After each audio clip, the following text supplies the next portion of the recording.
The movie begins with Anna, who is listening to a recording while crying. This recording triggers flashbacks of Anna and her mother making music together. The scene then shifts to Anna on her computer, meticulously documenting her experiments and findings as part of her PhD research in chemical engineering at Oxford University. She is testing electrolytes for batteries exposed to varying electromagnetic pulses, meticulously noting each test's success and the corresponding algorithm used to manage the pulse. As she progresses through the tests, everything seems to be going smoothly until she encounters a surprising result during test 7.17. As she was working, Nate, another PhD student, interrupts to suggest going out for a beer. Anna told him about the repeated disappearance of an electron during their experiments, emphasizing that it's not a mistake. They discuss possible explanations for the disappearance, including destruction, movement, or hiding of the electron. Anna suggests theoretical possibilities. Anna explains the calculations involved and mentions test 17, which aimed to affect an entire atom without a hypothesis. She asked him to ask for someone's help, but Nate disagreed. Nate ended up going along with Anna's idea, and they met up with Liv. Liv told them how charities use distributed computing to harness spare processing power for medical research, highlights the ease of tapping into the school's network, but cautions about the legality and ethical implications. Anna liked the idea, but when they were alone, Nate told Anna what Liv is suggesting is illegal, but eventually agreed. Anna is on the phone with her mom, discussing her mom's upcoming move. Anna offers to help her mom out, but her mom insists she shouldn't miss any classes. Anna told her mom that Nate is helping her with her research project. However, her mom playfully teases Anna, asking if they finally started going out. Anna, Nate, and Liv are discussing their experiment. Nate points out that technically they're not physically moving anything because movement implies locomotion, and they're not destroying or deconstituting anything. Anna adds that there's no residue or trace of the particle they're experimenting with, indicating that it's being sent somewhere. Anna explains that feedback from the electrodes needed to be accounted for in their calculations. Liv realizes that the electrodes create 3 axes in 3 dimensions. Then they proceed to test their experiment using a Rubik's Cube as the subject. In the aftermath of their successful experiment, Anna, Nate, and Liv celebrate their achievement while having drinks. Anna reflects on the progress they've made. Nate emphasizes the need for funding to further their research, noting the potential capacity provided by their worm program. They discuss the stability of their experiment and the possibility of creating a stable space or sphere for teleportation. Liv brings up the theory of wormholes, leading to the realization that they have essentially created a wormhole. In the morning, Anna arrives at the lab and is greeted by the sight of the stable sphere that Liv has created. Liv excitedly demonstrates how objects can move through the wormholes generated by the sphere. They decided to try it with a worm as a test subject. They initiate the experiment, and to their amazement, the worm is successfully transported through the wormhole. Excited by their progress and eager to share their discovery with the world, Anna, Nate, and Liv begin reaching out to colleagues and experts to showcase their breakthrough. They continue experimenting with their technology, using various objects as test subjects. They even attempt to transport a cat through the spatial tunnels. At Liv's grandmother's house, while Liv is occupied with her grandmother, Nate asks Anna to the movies. However, their conversation is interrupted by Liv, who informs them that Microsoft has released a patch to shut down their worm program. This news leaves them with only a day at most before the worm is disabled. They realize that the crucial funding meeting is on Friday, and without the worm program, they won't have enough data to secure the necessary investment. Anna suggests conducting a final test, a knockout demonstration, to prove the technology's capabilities. Despite the risks involved, Anna volunteers to be the first human to travel via a wormhole. As the experiment is about to begin, Anna tells Nate that he owes her a movie, prompting him to come over and kiss her. After Anna disappears during the experiment, she wakes up in her bed. She gets up, uses her laptop, and heads to the lab. As she was going up the stairs, she runs into James, a protester for using animals for science experiment. She tells James that she supports his cause,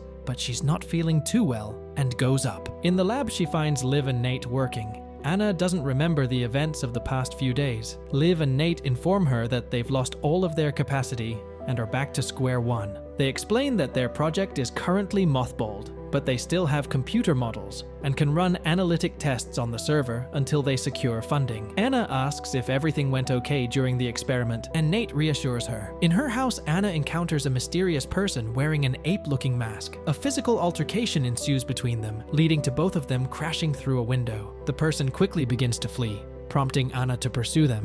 She catches up and confronts the person, expressing her desire to retrieve her belongings without involving the police. The person appears to agree, but suddenly pushes Anna into a nearby tunnel before escaping. Anna expresses her concern to Nate about the seriousness of the situation, emphasizing that someone stole their work. Nate, however, downplays the severity, suggesting that the thief wouldn't be able to make sense of their research. Anna becomes increasingly distressed as she explains that she can't remember what happened after the experiment, expressing worries about potential attacks or disturbances. Despite Nate's attempts to reassure her, Anna remains adamant about uncovering the truth, suspecting that something went wrong with the experiment. They received an email saying that the worm was traced to the university. There is going to be an investigation as the hacking is classified as cyber-terrorism. Anna grows increasingly frustrated with the sense of secrecy surrounding her. She starts keeping a little notebook to jot down important details. However, Nate and Liv's attempts to distract her with redoing tests. Anna notices that the storeroom is locked, something that has never happened before. When she questions them about it, Liv explains that someone locked it, adding to Anna's growing paranoia. Feeling excluded and suspicious, Anna becomes more protective of what she perceives as her project, pointedly referring to it as her project when Nate calls it our project. Nate, in an attempt to deflect from the tension, changes the subject to Anna's lunch and suggests she get some rest. Anna hears a noise and ventures outside to investigate, where she encounters people wearing animal masks as part of a protest.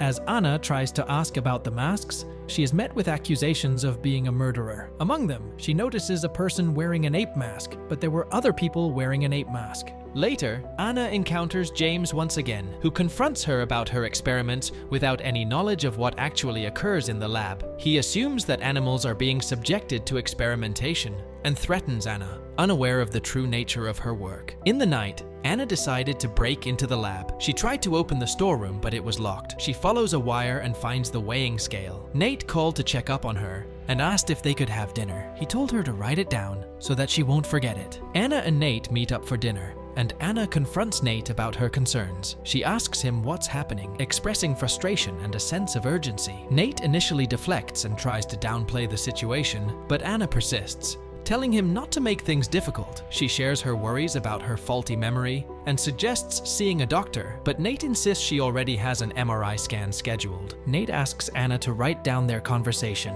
reiterating his plea for her to stop investigating and trust him and live. This exchange highlights the tension and distrust between Anna and Nate. Anna asks Nate to kiss her, but he doesn't. The next day, Anna returns to the lab and requests her camcorder to review footage from the experiment. Nate informs her that he has it at his place, as he's in the process of copying the videos onto his computer at home. When Nate inquires about her mother's well-being, as Anna starts to panic, Levi grows frustrated with her paranoia. During a university assembly, the Vice-Chancellor addresses the gathered faculty and students, informing them of a significant cybersecurity breach. She reveals that the breach has affected millions of computers and has been traced back to the university's department, specifically from an IP address within the building. She introduces Mr. Stovington from GCHQ, indicating that he will be questioning everyone in the department regarding the breach. The Vice-Chancellor urges cooperation from all individuals involved and offers the option for faculty members to be present during questioning sessions.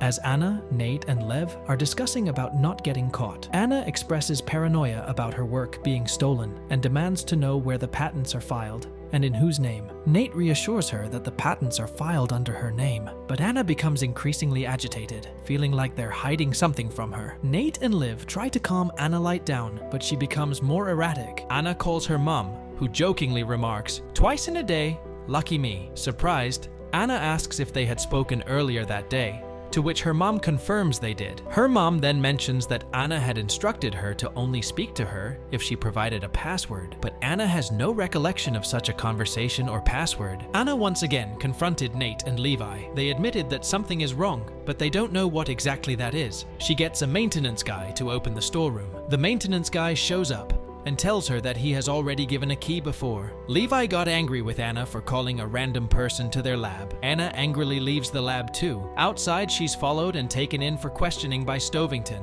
He took her to an interrogation room. He tries to act smart to get Anna to confess that the worm was hers. Anna says she's a chemist and not a programmer. She told him she didn't know anything and left. Anna comes to the lab and protesters are everywhere. James and his gang of animal activists begin to bully Anna for the animal testing they have assumed she's up to. Anna received a call from Nate, and he asked her to come to the lab, but instead, she broke into Nate's house. As she entered the house, a glass that she broke cut her palm. When she sees the bed, she starts having visions of Nate and Liv making love. She found her camcorder and started watching the recording of what happened in the experiment. She saw that the experiment was a success, and then she and Nathan kissed. She then looked at the footage repeatedly and saw two Annas there. Nathan came and she pointed a gun at him. He asked her to go to the lab with him, but she asked him to explain everything here. He got a call and she asked who it was. When she tried to take his phone, a struggle ensued and she accidentally shot him in the neck. Anna fled from the house and started having flashbacks. Liv found her and took her to the lab. They explained that the wormhole remained open for too long, causing a vacuum due to the generator's creation of wormholes. They recount how Anna went through the wormhole for the first time, and afterward, they collectively decided they needed to obtain accurate readings. To ensure safety, they devised a method to automatically shut off the generator the moment Anna's mass passed through, using a scale sensor to detect weight applied to it. However, as they attempted the experiment again and Anna went through the wormhole a second time, the details became hazy for her. Then they showed her the recording, and when she saw two Annas, she freaked out thinking she was a clone. Anna sees her blood sample through a microscope. She doesn't see anything. She's an anomaly. Liv is visibly frustrated trying to explain to Anna over and over. Anna breaks down saying that she can think and she has emotions. Another Anna walked in, Antimatter. The one that was talking to Nate and Liv was Light, the light that was left behind. Nate and Lev told her that Antimatter is the real one, but she is not complete either. The one that was making love with Nate is also Antimatter. Liv told her that the algorithm has been rewritten and she needs to go through the machine again. When Light questions where she will go, they ominously respond that she will go nowhere. Light accuses them of wanting to kill her. Antimatter dismisses Light's fear, stating that she is not alive to be killed. Feeling desperate and betrayed, Light calls her mom to express her love before facing an uncertain fate. She asked to stay here, but they told her they did this before, but she would forget it every day, and it was hard to keep her. Light agreed to be destroyed, and she said her goodbyes to everyone, and they destroyed Light. They all left the lab, and after they left, the music running in the tape came to an end. The old recording of Anna playing the piano finishes. And with that, the movie ends. We hope you enjoyed our video. Watch the next recaps on the screen, and don't forget to subscribe for more amazing recaps. See you in the next one.